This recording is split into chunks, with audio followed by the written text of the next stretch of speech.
What follows is a brief history of the arrival of the woodland gnome in the Pacific Northwest of the United States.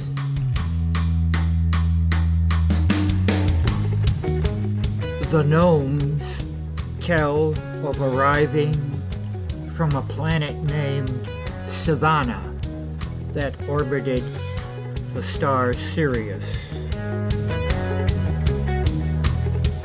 They claim to have been here since the end of the last ice age.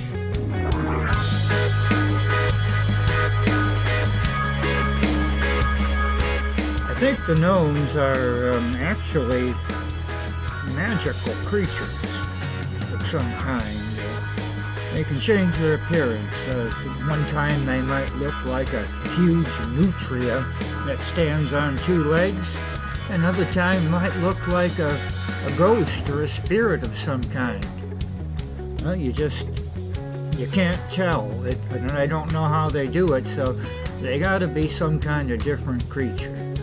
But anyhow, they live in the Pacific Northwest in communities of about 35 to 40.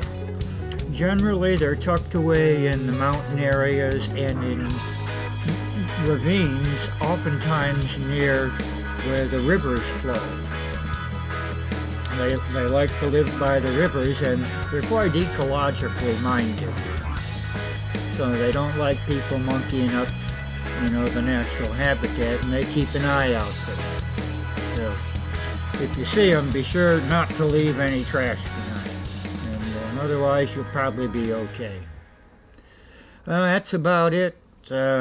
All they told me about themselves, so that's all I can share with you. Maybe you'll meet some one day.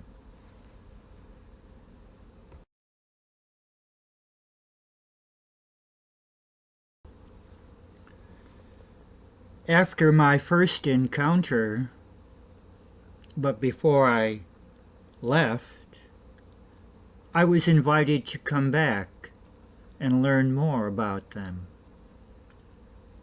to see how they lived, and maybe, they said, we can teach you something.